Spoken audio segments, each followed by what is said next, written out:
Last year, I read in Jimmy Cummins' spot on a Saturday morning, and read and also partly wrote here in Cork what turned out later to be the first part of a poem, which has plagued me since then, and I've written nothing but it, and it's called Stress Position now. And today I'm going to read part 2 of it. So a slight pause of a year between part 1 and part 2 for those of you who were there last time, but here's part 2. I'm just going to say a couple of things in explanation of it briefly, because it is a quite convoluted and incomprehensible experience, even for me.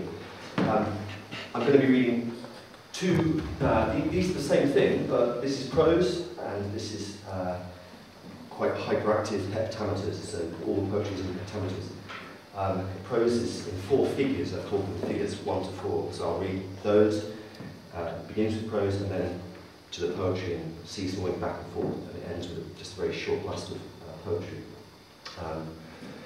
The story, as much as it really is there, is about a cooking competition on board a gastro yacht, which is organised by the horse Black Beauty. And the people in the competition are myself, Hackagawa, who poetry nuts will remember from T.S. Eliot. He was formerly bowing among magicians, now in my poem he has a broken back, he's a competition.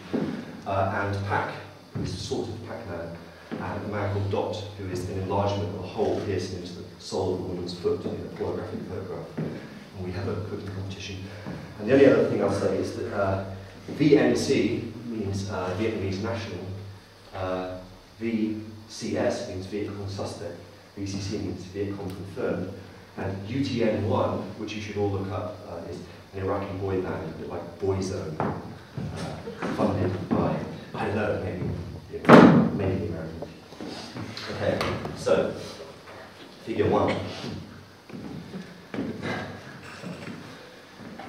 To the anagrammatic diatomer, I am a bare intuition of Vietstock. Do I borrow a more refined existence from objects that hover on the brink of nothing? How will I play out, if not worse, frightened by this last ambiguity, growing up insane, stress position 2, a story that runs up a blur of one metonym sprung from the dot idol into another metonym sprung from it, like Twan spreading his butter beans and fruit flies on a hacksaw. Some definitions to begin. Truth, first. It is the name we give to an account of events we believe in, but must we believe in them to believe in it? If not, is belief grounded on indifference to belief? Or, it is hens, 1,000 mile, fleshpot products of unknown origin piously recycled back into the diet chain, i.e. food fraud, pure and simple. Finally, it is out there, or only there, distance next. But really, the distance is a square when you look into it, an almost unthinkably fine square, and it will work just as well if lucid as if obscure to a point you didn't. When? You recognise the face in it as the one you had every day since you were a baby, and the 2 you pulled every night since. Why the confusion? Can you see anything? Can it, now, a warning? You can loot all the animals from the zoo as often as you like, but you know you'll only harden the Welland-Werner. You will learn from it, as you never learned from it before, but in the end you will find expensive wisdom is not enough, even for a shithead. The money runs out and, surprise, surprise, it's not there anymore. So, with this warning, in tribute to truth, looking into the distance, call it what?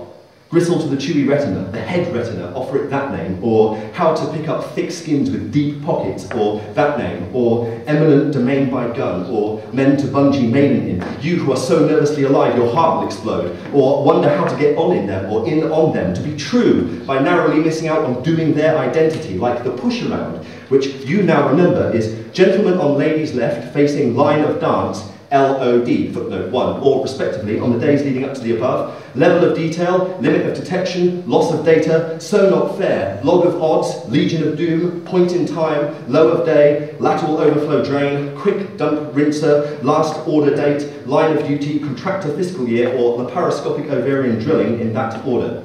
Footnote 2. Celui qui entend nommer le chef qui le gouverne grand politique parce que chaque ligne qu'il publie est une imposture, peut être à son tour un bon politique dans une sphère plus subalterne. Pseudo-Hades. Yes, we can. Chronos and C forever. Page. Met. 3. LOD. 1, 2. Met. 4, footnote, doll, 1, 2, met, 3, rig, 5, footnote, dance, dot idle, men's rig. Hand in lady's right hand at her right shoulder, men's left in lady's left at men's belt. Men's and ladies' foot pattern is the same, except where reservations have been noted. Anyhow, you move around, and whereas down in this work may signify in or back when it is taken seriously, down must never again signify what in or back could, not even if you hear it said that it can in a language given to inimitable pleasantry or given over to it when under the superior pressure of being taken not at all seriously, as now, which is easy enough to say, but to act. Alive yet? The dog gum Kiev's in the freezer, under the branding iron, with the dwell timer on the disco ball, over the... I forget. Anyhow, they can wait. You have to tidy your room first. And when you do, you find life as follows. In that distance, that is a square, we move around in an unshining white. Light in the world does not resemble it. Move closer. Our commission is to gather up nothing in handfuls, but I think of them when I say it as handfuls of grass. We do gather up the handfuls, moving around what in my translation of it is a maze, as though she and I were blips. I can't explain to her why this is so terrible, though it is, because her blip is not disposed to countenance the thing in my language, even though it is as much her thing as mine. When do I say it? Now, for example. And my blip? It moves at the right point into the space. It is moved, except that would not be right. It's not a space. It is assembled there with the rest, and her blip is one of them. There is a sound which it, the blip, under my pressure, takes for a royal fanfare, roughly, knowing that it doesn't know where from. It is confused by not being confused by it. It is moved that we should recognise an event that you don't say is an enthronement. We do, but we can't. It just isn't that. The crowned face is just cramped together, white, white, and black, white, nothing like anything, a thing or un-lion, and the other thing that stewards us, just sound, intimates get back in, meaning down into the thing translated as a maze, and whatever happens, and it is always the same thing that happens, and happening is always the same thing, she is never hurt, not even when I am most completely screaming, because she seems, instead, philosophical. And finally, the value of it is this, that it is from longing to know all too well as I do how in the distance her blip ended at the assembly by seeming philosophical, that we grow up into persons who know what to call philosophy. Only you were not either blip, and you don't know what to call philosophy. Swivel both left, swivel both right, swivel both centre, stomp right, white on left. The shadow panda is strapped to the moon. Your dreams are all juvenilia. Poetry. To the anagrammatic diatoma, I am a bare intuition of Vietstock, so we split on a skid run down the street like a milky gutter of burnt silk, singing 8,000 bats, the girl with the waggly tail. My eyes too, a billion negligible eggs in a rectangle pruned to a triangle, pruned to a dot, making the parts of a sky inside you shift, think, and you too, reliving Spy Pack, across the road, Tajik skag, satire alive on theft, meta-narcissism. Make deep the bass note buried in this fabric, idiot echo, the ring in my burning ears, iron hot. All in all will blur nothing left into everything still to play for, listed under the metonym of its maiden pseudonym, under the counter in a sparkling spastic dance, the real desires connive at a hole to tempt in wandering feet. I go inside and shut the door, unfold the hiding place, and softly begin to stare. The reward is self-sacrifice. Looking down into a woman laid on her back, I abruptly look into a hole bored into her foot.